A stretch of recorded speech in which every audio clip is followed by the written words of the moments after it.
Hi everyone, my name is Alon and I am an experimental physicist. I think we can all agree that our phones can do incredible things. But if you really think about it, what's going on behind the scenes? If we were to open up our phones, we would see this zoo of components. But simply put, at the heart of it are just different types of materials that do things. This is exactly what my field of physics does. It studies the electronic properties of materials.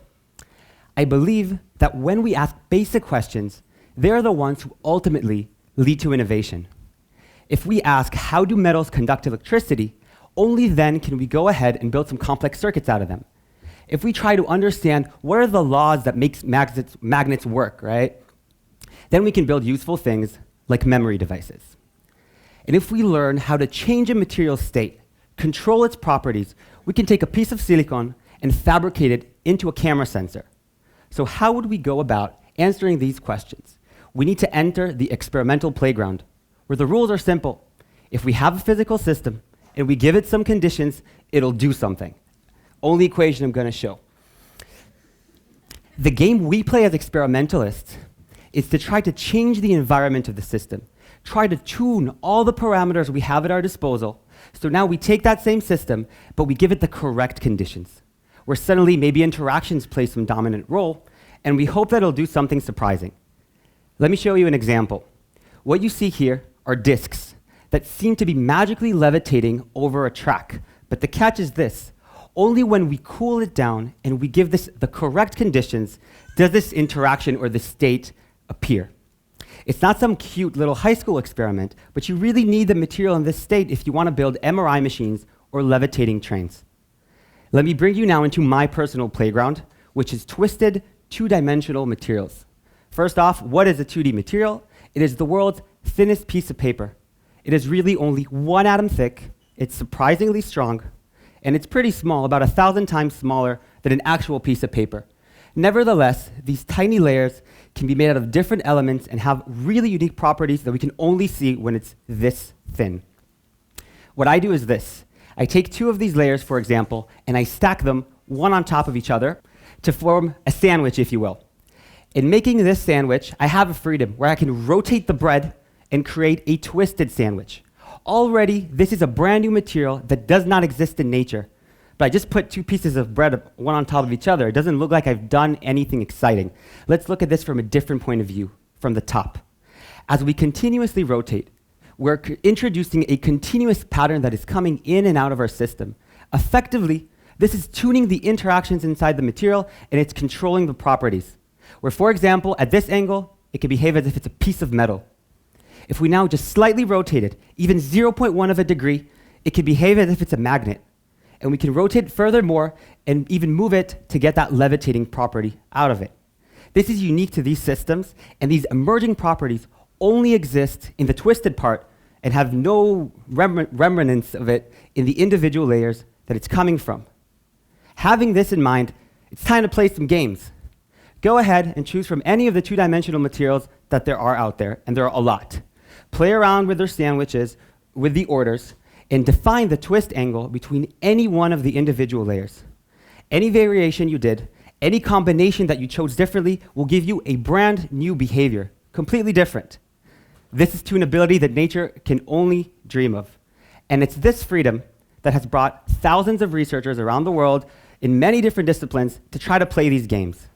So how are you gonna stick out in this very crowded playground? The field has one big issue. They can't change the twist angle. What do I mean by that? Once you go ahead and define your twisted sandwich and you close it on up, that's it, it's done, it's stuck. Once we've made our closed sandwich, there's attractive forces between them, they're delicate, they're very foldy little materials, we're done. And what's the consequence of you not being able to play more games with the same sandwich? It is that for every new twist angle I want to explore, I need a brand new sample. And I'll remind you that the twist angle is a critical parameter in my system that I want to control, right? So what's the problem, right? Just make a bunch of samples. Even if I do, and it's very time consuming and it's not something I would recommend, if I go ahead in the lab and I measure something new, right, I would never know, is it because I made a new twist angle, or maybe this sample is just weird compared to the other one. Motivated by this, we created the Quantum Twisting Microscope. And what we do is conceptually different. We take that twisted sandwich and we separate it apart into two sides. On the bottom, we just have our nice flat two-dimensional material. Now on the other side, what we do is we curve around that 2D material to create this pyramid-like shape, where at the tip of it, there's a little plateau, a tiny surface. And that allows us to do now is to controllably bring the two sides together. Once they're in contact, I've made my twisted sandwich. I can go ahead and measure some property that I care about, the current, for example, and now continuously rotate with a thousandth of a degree precision and see how my physics is going to evolve as I rotate. This is the first and only one of its kind in the world.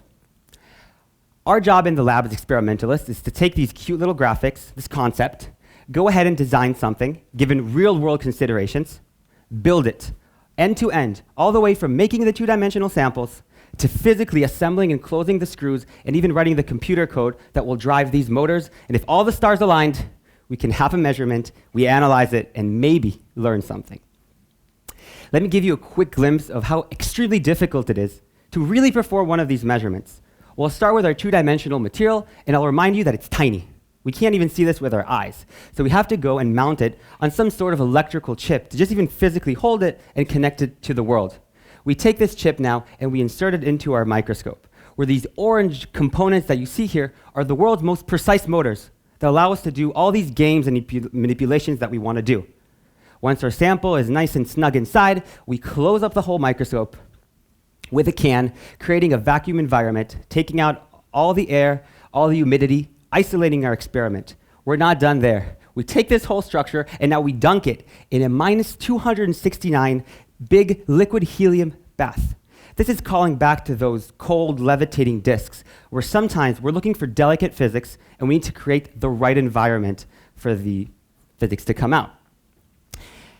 Now that we have all this, we take this really heavy bath and now we mount it on a heavy concrete block that is floating in air in an isolated, soundproof room.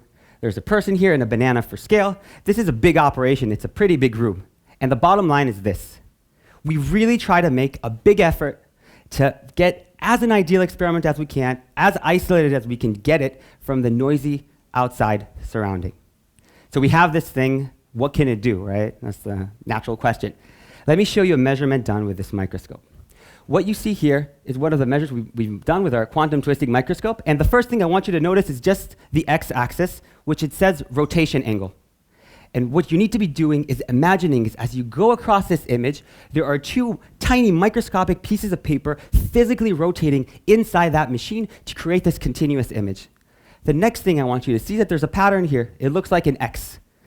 The position of this X, the colors of it, the slopes of it, tell us everything we need to know about our system, about what's really going on inside. And let's demonstrate this really quickly. If we'll look at point number 1, all I want you to agree on that it's sitting on a red region. Red means that current likes to flow through our sample. It's a metal. Now we'll move to point number 2 by just slightly rotating less than a degree, something we can't even see with our eyes, and we've moved into this white region. Effectively, we have a piece of wood electrically now, and we can keep rotating it back to point number 3, where we're bringing the system back to behave as if it's a metal. This is exactly what we wanted to do. We're using the twist angle to control the properties of our system.